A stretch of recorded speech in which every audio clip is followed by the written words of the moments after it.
Hi there, I'm David Icke, and we are here to talk about writing. This is the fourth part of a series on the shape of a short story. I'm using Dan Wells' 7-point plot system to kind of give us a guide, and I'm taking it and smushing it together with Lester Dent's pulp paper master fiction plot.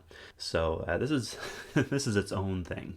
Now, we are talking about short stories specifically, but with a few modifications, you could use these concepts for a story of any length, really, because it's a very traditional Western story form. And if you wanted to, you could trace this all the way back to Aristotle, at least. Now, it's not the only way to write a short story, don't get me wrong. It's just a very good way, and that's why we're studying it, because it's a great way for, especially for a beginner, to structure a short story and make it something that people are going to want to read.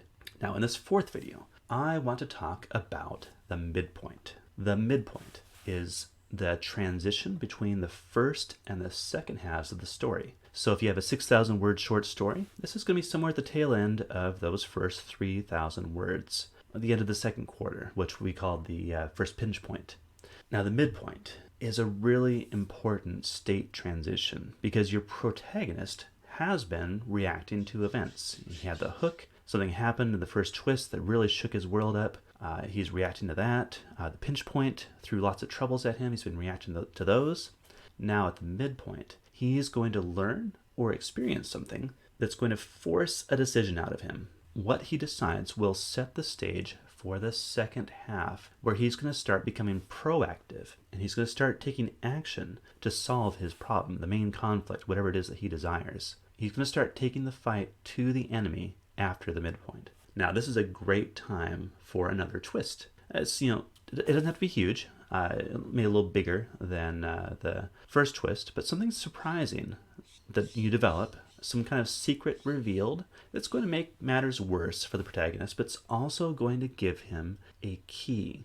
And that key is something important that he needs to solve the problem of the main conflict. It could be something as simple as just forcing him to decide to solve it, really.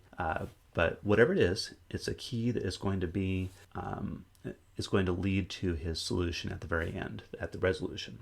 Now, twists are hard, and there are some traps to avoid, and we talked about this back in the first twist video, but I want to go over it again. You want to think about your story from your reader's perspective. What would the reader expect is going to happen? That's the obvious, and you want to eliminate the obvious. You don't want them to see this coming.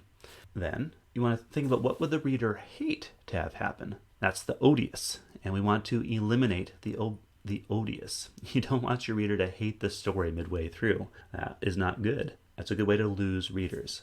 So once you've eliminated the obvious and the odious, well, you're left with just surprises. The midpoint twist should be definitely a bigger deal than the first twist, but it doesn't need to be world-shaking to anyone except for your protagonist. It just needs to be a surprise to the reader. Most importantly, it needs to follow logically, and it needs to give your protagonist that key, that important key to help him solve his problems. Now, once you have your twist, your midpoint twist, you can go back to the hook and to the first pinch point, and you can plant false clues that misdirect your reader, so they're not going to see this coming for sure. And then you can plant some subtle but true clues in the middle. A good place to put the true clues is in the middle of some kind of action scene, and keep it subtle so that your reader's distracted and they don't see it at first, but then it plants that promise that you can follow up on later with the twist. And that way your twist makes sense like it needs to. It follows logically from what's happened before, and your reader's going to think you're a genius for coming up with this and laying those clues and then springing the trap at the right time. And that's it for the midpoint. If you found this helpful, please do hit that thumbs up button right down there at the bottom. Not thumbs down, thumbs up. And make sure you hit the subscribe button so you can hear about my next video, which is going to be about the second pinch point. And hit that little subscribe button down there and the notification bell so that you'll know when I release that. And then finally, I have a question for you that you can answer down in the comments down there. In the story that you're working on right now, what's going to force your protagonist to take action? What are you using? Because your protagonist has been reacting Now he needs to take action in the midpoint. What are you using to force him to take action? So please let me know down there in the comments. I look forward to hearing about it. And that's all for this video. I will see you next time.